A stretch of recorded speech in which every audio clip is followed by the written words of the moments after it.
paru-parunya memang sudah rusak parah waktu di ronsen. Bernapasnya pun udah sesak, udah hampir 24 jam dia pakai oksigen. Sekali dia nggak pakai oksigen, masih juga dia isap rokok.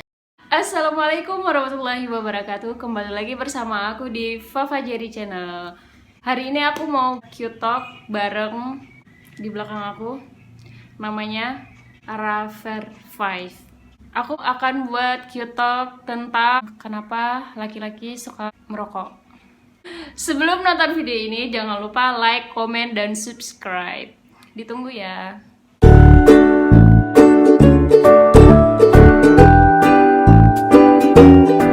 Selamat datang di YouTube channel aku. Hari ini aku mau Q-Talk bareng Abang. Yang lain kan belum kenal sama Abang. Silahkan perkenalkan diri dulu. Halo teman-teman, nama aku Rafer. Aku seorang perawat. Kita akan ngebahas tentang rokok. Kenapa laki-laki itu suka banget sama rokok? Sedangkan laki-laki itu tahu tuh rokok itu membunuh. Menurut abang, laki-laki suka rokok itu ya karena itu dianggap lifestyle, karena ikut-ikutan. Itu dimulai karena dari lingkungan juga. Rata-rata lingkungan kita kan banyak rokok. Itu dimulai dari anak-anak. Karena kan anak-anak atau remaja-remaja itu suka dia mencoba hal-hal yang baru, hal-hal yang menurut dia keren. Karena merokok itu katanya maco. Yang nggak merokok itu sering dibilang culun. Ini menurut pengalaman abang sendiri ya, Iya. dari abang kecil. Iya. Nah, ya karena dianggap lifestyle lah. Dan merokok itu keren. Makanya orang pada merokok tanpa memikirkan efek sampingnya. Dulu perokok atau sekarang masih ngerokok juga? Kalau alhamdulillah sekarang abang nggak merokok lagi. Dulu abang merokok dari sekolah SD kelas 2. Merokoknya pun ya gara-gara disuruh sama teman, sama abang letting lah kita bilang. Pokoknya sembunyi-sembunyi. Ya awalnya disuruh-suruh siapa yang berani-berani itu. Jadi kan karena kita laki-laki itu kan tertantang. Ya udah merokok siapa banyak-banyak, siapa kuat kayak gitu. Ya rokoknya karena dikasih pun. Kalau untuk beli kan sulit karena masih anak-anak. Iya. Itu kan ada kata-kata dari semua laki-laki di dunia ini mungkin ya sih di dunia ini. Itu kata-katanya kalau laki-laki tidak merokok itu tidak gentle katanya gitu. Itu kata-kata itu gimana menurut Abang? Kalau menurut abang sekarang sih kata-kata itu udah ketinggalan zaman lah. Oh iya. Nah,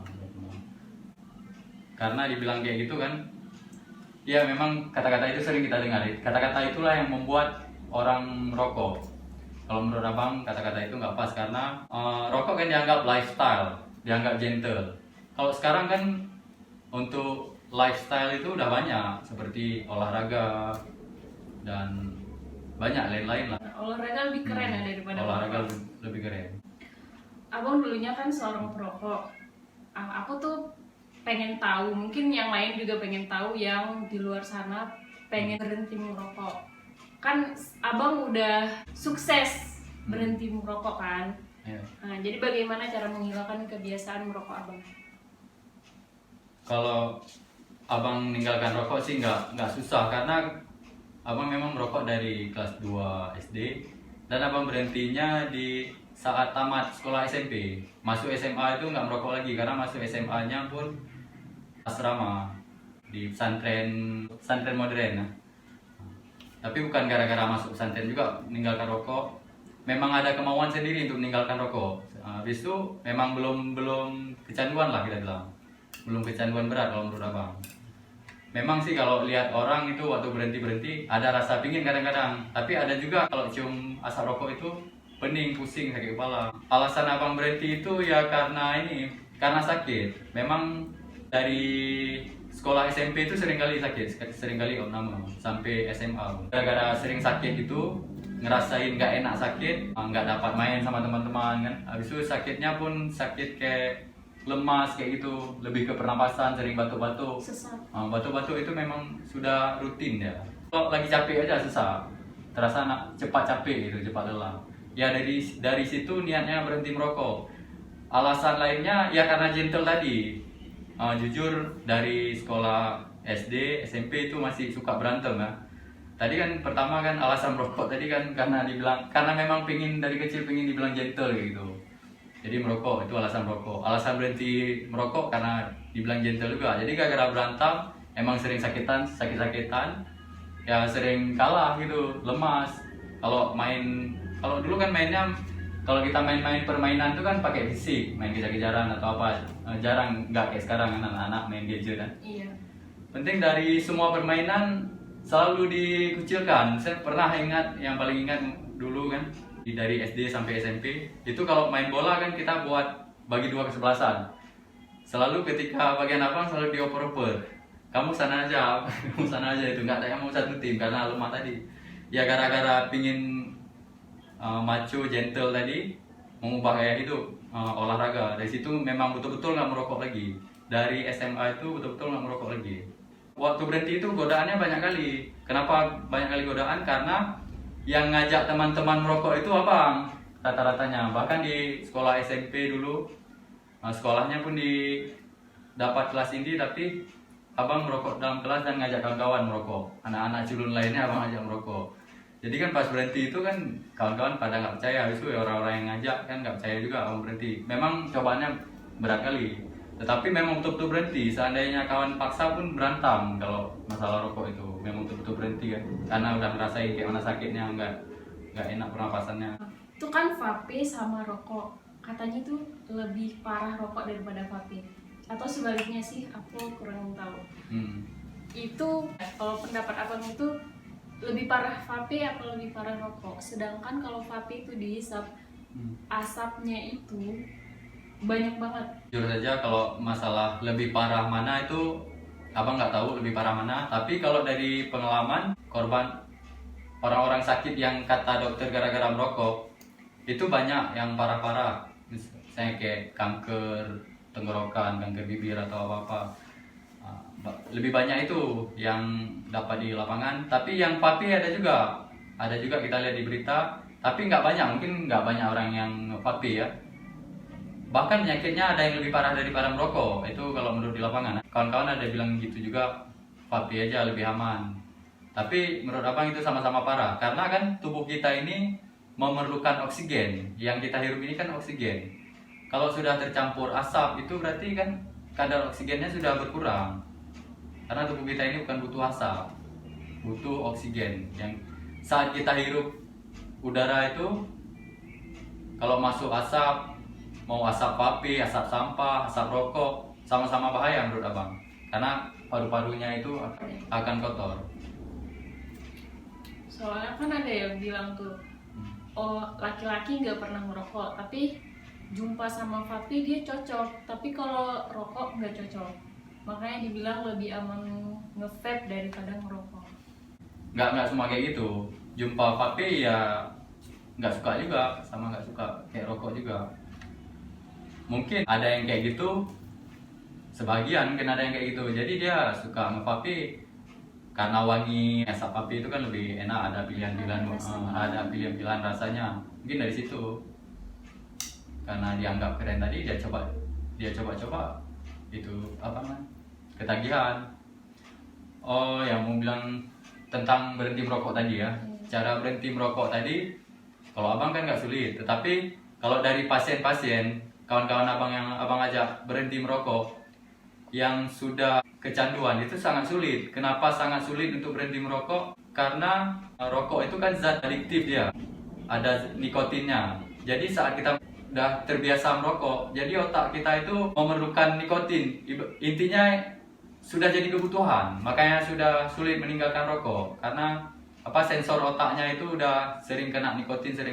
Jadi pas nggak kena itu nggak konsen, dia memang terbawa harus merokok lagi. Sama juga kayak kita yang sering makan makanan yang mengandung pewarna, zat-zat pewarna MSG kayak gitu kan. Itu kan otak kita selalu mikir, misalnya kita makan Indomie aja, nggak makan Indomie kita kan ada rasa keinginan makan Indomie, ada sekali-kali di otak kita itu, ada dorongan lah intinya. Begitu juga merokok. Makanya ada orang yang bilang kan, aku kalau nggak merokok nggak bisa berpikir, sulit untuk berpikir, sulit untuk konsentrasi ya, karena itu tadi udah jadi kebutuhan. Kalau bagi orang kayak gitu, ada kawan abang yang abang ajak berhenti merokok, emang dia sudah sakit, tapi bisa dia berhenti sebulan, habis itu nggak tahan merokok lagi karena itu memang udah jadi kebutuhan. Bahkan ada yang lebih bahaya lagi saat pernah kerja di rumah sakit kan, di ruang paru, di ruang isolasi, memang udah sakit, udah paru-parunya itu sudah rusak parah waktu di ronsen. Bernapasnya pun udah sesak, udah hampir 24 jam dia pakai oksigen. Sekali dia nggak pakai oksigen, masih juga dia hisap rokok. Udah diponis sama dokter nggak boleh merokok, kalau bapak merokok lebih parah lagi, masih juga dia merokok. Segitu jadi kebutuhannya nikotin tuh, rokok itu bagi dia, karena sudah kecanduan tadi. Ada juga yang berhenti, yang memang orang kecanduan, memang dia niat berhentinya sungguh lah kita bilang.